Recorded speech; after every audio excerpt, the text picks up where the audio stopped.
Hoje é dia de livro, eu trago para vocês o meu 37º lido em 2023, o 1º de outubro. A gente fala sobre o Nobel de Literatura, John Steinbeck, em Ratos e Homens. Se você não me conhece, prazer, eu sou a Vivian. É muito bom ter sua companhia aqui comigo. Hoje a gente traz Nobel de Literatura, dentro da minha meta literária para 2023, que é ler Nobel de Literatura todo mês, contemplando escritores que eu ainda não havia lido. E para esse mês de outubro, eu resolvi que eu vou ler só Nobel. Então vai ser o mês todo trazendo para vocês algum escritor novo. Por quê? Porque outubro é o mês em que é divulgado aí os novos laureados. Inclusive, depois de amanhã, para mim, depois de amanhã, vai sair o Nobel de Literatura no dia 5 de outubro. E eu tô muito curiosa. Então, quando esse vídeo chegar para vocês, que vai ser no domingo, a gente já vai saber quem é o novo laureado com o Nobel de Literatura. Ah, eu tô muito curiosa, gente. E quem sabe eu ainda trago um livro dele esse mês ainda. Ou dela, né? Será que vai ser homem, mulher? Vamos descobrir depois quem é. Para esse mês agora, começando, John Steinbeck, estadunidense, ele que nasceu em Salinas, lá na Califórnia, nos Estados Unidos. Ele tem uma vida muito interessante, vale a pena, se você tiver interesse e tempo, dar um Google aí para dar uma pesquisada, tá? Ele foi laureado em 1962 e na ocasião o comitê justificou dizendo: por seus escritos realistas e imaginativos, combinando-os com humor simpático e percepção social afiada. Quando ele foi laureado, ele já estava no final da vida dele, faltavam alguns anos para o seu falecimento. Ele já tinha escrito muitos livros, inclusive dos mais de 20 livros que o John escreveu, 17 deles viraram filmes lá em Hollywood. Ratos e Homens foi para o cinema mais de uma vez. A última versão de filme foi em 1992 com John Malkovich. Eu queria ver uma versão nova, sabe? Eu acho que ficaria bem interessante, né? A tecnologia vai melhorando, então todas as histórias podem ficar ainda mais bonitas de serem vistas. E aqui a gente vai ter uma história que eu acho interessante a gente frisar isso. Ela se passa durante a Grande Depressão dos Estados Unidos. E não é num centro urbano, porque a gente está muito acostumado com isso, né? De ver as histórias sobre a Grande Depressão nos grandes centros urbanos. E aqui não, a gente vai para o estado da Califórnia, um estado agrícola, a gente vai ver uma vida rural, que é bem legal. Um livro muito curto, 144 páginas, muito fácil de ser lido. Inclusive, a gente precisa falar também sobre a tradução da Anna Ban. Tem pessoas que não gostam porque ela traduziu com os diálogos numa escrita bem caipira. Então a gente vai ter aqui muitas palavras escritas erradas, né? E tem gente que não gosta, mas eu dei uma pesquisada e eu descobri que o John Steinbeck, ele escreveu esse livro com esse tipo de escrita, da fala errada, da fala caipira, tem esses traços linguísticos originalmente. Então eu sou super a favor da gente ter uma tradução que também traga essa fala, né, essa escrita caipira, errada, porque é o original do livro, certo? Então, dito isso, a gente agora vai conhecer aqui os dois personagens principais, que é o George e o Lane. Eles são muito amigos e é uma amizade belíssima de se ver. Nesse livro a gente vai ver muita coisa bonita, apesar de toda a miséria, de todo o sofrimento, né? A gente vai ver aqui muitos elementos emocionais, psíquicos, super interessantes, assim. E o George e o Lane, esses grandes amigos, eles são muito diferentes fisicamente e também intelectualmente. Enquanto o George ele é pequenininho e um pouco mais moreno, ele é um homem inteligente, um homem que consegue raciocinar muito bem. Inclusive, eu já vi muita gente falando que o George é muito inteligente. Vivian, eu não vejo assim. Para mim, ele tem uma inteligência boa, uma inteligência normal como nós temos, assim, na média, né? Só que se a gente for comparar a inteligência dele com a do Lenny, aí sim, ele é extremamente inteligente, né? Mas na minha percepção, o George é um homem normal, com uma inteligência ok, ele tem uma percepção, ele consegue raciocinar e fazer boas decisões por ele e pelo Lenny. O Lenny é um cara extremamente alto, forte, e forte mesmo, ele tem uma força bruta incrível, assim, ele é ótimo no trabalho rural, nesse trabalho braçal, ele desempenha a tarefa, assim, de uns 3, 4 homens ao mesmo tempo, sabe? Só que ele é limitado intelectualmente, ele tem alguma deficiência que impede ele de conseguir raciocinar em todos os campos, né? Ele é um homem assim que você tem que conversar com ele bem o básico mesmo, não dá para você manter uma conversa muito reflexiva, né? Porque ele é muito limitado e ele tem uma memória muito curta também, que é algo que vai atrapalhar muito então aí a vida dele. E ele tem consciência disso, sabe? Ele tem consciência de que ele tem essas limitações. É muito triste, né? Porque eu acho que quando a pessoa tem essa consciência das suas limitações intelectuais, seja lá o que for, parece que você se torna mais prisioneiro de si mesmo, né? Pelo menos é o que eu entendo. E o Lenny, ele tem uma paixão por texturas agradáveis, texturas macias. Ele gosta muito de tecido, ele gosta muito de animais peludinhos, ele é apaixonado por coelhos. Ele tem um grande sonho de um dia poder ter alguns coelhos para cuidar. E dentro dessa paixão que ele tem por essas texturas macias, agradáveis, ele fala que gosta de agradar os bichinhos, né? Na verdade, ele gosta de se agradar quando ele tá tocando ali aquilo. Ele não tem nenhuma malícia, nenhuma inteligência e não entende as questões morais, éticas, do que pode e o que não pode. Tanto que no momento que o livro começa, o George e o Lenny, eles estão meio que fugidos. Eles estão saindo de uma outra fazenda e indo em direção a uma outra, porque o Lenny arrumou confusão lá onde eles estavam.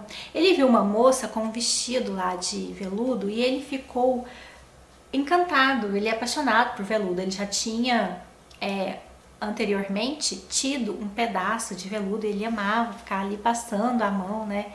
E aí quando ele viu essa moça, imagina um homem enorme assim, chega numa moça e passa a mão no vestido dela. O que vai acontecer, né? Essa moça começou a gritar e ele não parava. E aí quando ele fica nervoso, meio que sem reação, assim, quando ele vê que ele tá fazendo uma coisa errada, ele não consegue parar. E aí ele continuou passando a mão na moça. Quase que foi linchado e, enfim, graças ao George, ele saiu vivo dessa e eles estão chegando agora num novo rancho, chegando numa nova fazenda para trabalhar. E aí no meio do caminho o Lenny encontra um rato morto e aí ele acha que é bom de agradar aquele ratinho morto, coloca o rato no bolso. Esse é o perfil do Lenny. Aí o George tem que ser o pai dele ali, né? Falar, não, não pode, pode jogar isso fora agora. Então assim, o George, ele é um homem muito bom, muito. É um homem que tem um comprometimento com esse amigo dele. Precisava? Não. Mas ele fala que a tia do Lenny pediu a ele, né, para cuidar. Antes dela falecer, ela pediu para que ele cuidasse do Lenny e ele segue isso. Então vai ter uma amizade ali de muito comprometimento, de muita troca e é uma amizade bonita. Durante o livro, a gente vai ver o sonho desses dois homens. Eles sonham em comprar um pedaço de terra para que eles possam plantar para eles mesmos, que eles sejam donos da vida deles, do tempo deles, que se eles quiserem ir a um circo, passear em qualquer outro lugar, eles não precisem dar satisfação e nem pedir autorização para ninguém. O que eles plantarem ali, eles vão colher, eles vão comer. Se quiser receber visita em casa, vão poder. Se eles quiserem, enfim, fazer o que quiser, né? E é muito bonito, sabe? A parte em que o George, ele vai descrevendo isso, né? Ele fala até de ter uma casinha confortável o suficiente para quando vir o inverno, eles mandarem o trabalho para aquele lugar e ficar ali só curtindo a casinha quente, tendo que comer com a plantação deles. E o Lenny fica sonhando que vai ter muitos coelhos lá para ele cuidar. E em diversos momentos do livro, esse sonho vai ser verbalizado pelos dois. E não fica repetitivo, fica bonito. É uma parte quase que poética do livro, de ver pessoas, né? Homens que trabalham, que dão duro ali no campo, mas não tem essa oportunidade de ter a sua própria terra. E aí vem, né, aquele sonho americano, né? Já tem esses traços aí também. E aí quando eles chegam lá nesse rancho, eles vão conhecer outras pessoas, né? Vem o patrão, vem o dono da fazenda, se apresenta, mas é um personagem que já passa e só. O filho dele é que vai ser presente, que é o Curly, é um homem, jovem homem, bem baixinho e tem a baixa autoestima e ele gosta de ser valentão em cima de homens bem altos, né? Talvez por conta aí já dessa baixa autoestima, ele se faz valer da sua posição social, né? E bate nesses homens. Então, assim, a gente vê traços, né? Elementos sociais, emocionais, psíquicos nessa obra, junto aí dessa miséria que é estampada no livro, dessa pobreza toda, desses sonhos. A gente vai ver diferentes traços emocionais, psíquicos, que faz o livro ficar muito rico, né? E quando esse Curly vê o Lenny, que é um homem imenso, ele já implica com ele de cara e fica ali procurando só uma brecha para poder ir lá de valentão brigar com ele. Quem é que vai ter coragem de dar uma surra de verdade no filho do patrão? Ninguém, né? Então ali eles já sentem que vão ter problema, assim que eles chegam, eles conhecem o Curly, sentem que vão ter problema, eles ficam, né, já incomodados, mas assim, logo em seguida, vai ter uma ocasião em que eles vão conhecer um outro trabalhador dessa fazenda e esse trabalhador, ele tem um dinheiro guardado, um dinheiro que pro Lenny e pro George demoraria tipo décadas para eles juntarem. E esse cara se dispõe, olha, eu tenho aqui, né, a terrinha que o George quer comprar, tipo, custa $600, o cara já tem 250, mas tem uns trocadinhos ali, deixa eu juntar com vocês e eu trabalho para vocês, inclusive, vou deixar a terra de herança. E isso cresce dentro deles a esperança de que esse sonho vai se concretizar. Então eles ficam naquela fazenda para ver o que vai acontecer e problemas virão. O Curly, que é o filho do patrão, ele é recém-casado e casou com uma menina ali de um caráter assim, um pouco duvidoso, né? É uma mulher que gosta muito de se maquiar, muito. E coloca isso de uma maneira muito pejorativa mesmo, como se fosse coisa de mulherzinha, né? O comportamento dela, e ela fica ali indo atrás dos homens com desculpinha para conversar e bater papo, e tudo isso é visto de uma maneira muito inadequada. E isso vai trazer problema ao longo do livro também. Então a gente vai ver assim vários elementos. Tem a questão da negritude, que é falado no livro. Tem um homem lá que é preto e ele vive sozinho, assim, porque os brancos não querem se envolver com ele. Agora você imagina, são todos homens sofridos pra caramba, muito sofridos, só que tem um preto ali, eles acham que eles são melhores que o preto por conta de uma cor, né? Vai levantar essa questão também, e de uma maneira sensível, de uma maneira bonita, e vai mostrar de como as pessoas abusam do outro simplesmente por conta de uma cor. Vai ter todos esses elementos, né? A solidão, os sonhos constantemente, como eu disse, e fica bonito de ver a repetição, né, desse desejo, a esperança de um futuro melhor, a esperança desse sonho americano, né, de vida que não deixa de existir lá nesse campo, mesmo com todas as adversidades. É muito bonito ver a amizade pura entre esses dois homens e o desfecho desse livro. Ai, meu Deus do céu, é assim, é muito complexo. Eu fiquei muito chocada, muito, porque a gente sabe, a gente fica sentindo que vai ter problema lá no rancho. A gente sente isso o tempo todo, né? Você não sabe como vai se dar, mas tudo vai conduzindo de uma maneira assim tão cruel, sabe? Tem uma parte lá que antecede o fim, que mostra um cachorro que já tá no final da sua vida, que tá fedendo muito, sabe? E o dono dele tá sendo julgado pelos outros trabalhadores por ainda querer ficar com esse cachorro fedorento, doente, e o dono, né, não tem coragem de se desfazer dele, porque foi um cachorro de uma vida inteira, que foi muito companheiro, muito amigo, muito leal. E ele fala, não consigo, né? Como que eu vou me desfazer desse cachorro? Aí um fala, não, deixa que eu vou dar um tiro nele e a gente acaba. Isso, gente, essa parte do livro, ela é fundamental para quando a gente chega no final, a gente entender e acolher mais o que se passa no final desse livro. Eu fiquei muito impactada, foi muito triste, mas eu entendo, sabe? Às vezes as tomadas de decisões, elas são cruéis com quem toma, né? Com quem está envolvido, e a gente tem que pensar em vários fatores.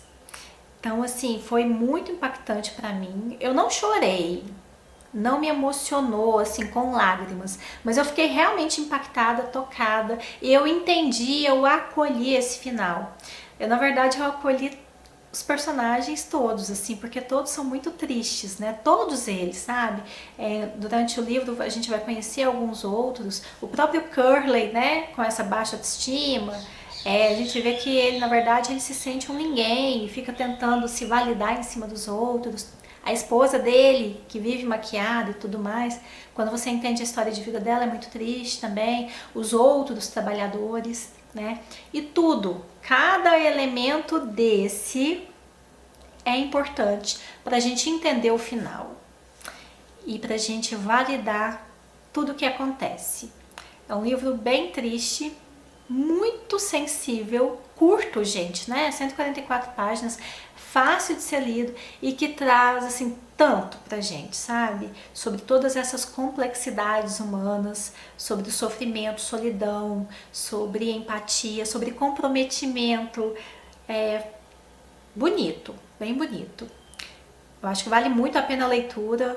É um livro que já dá para adolescente ler, sabe? Assim, ó, 12 anos consegue ler esse livro e vai ficar tocado. Eu acho que dá para uma criança de 12 já pegar bem, assim, a moral da história, né? E se você quiser entender aí mais, então leia e depois vem discutir aqui comigo. Eu espero que essa resenha tenha te ajudado.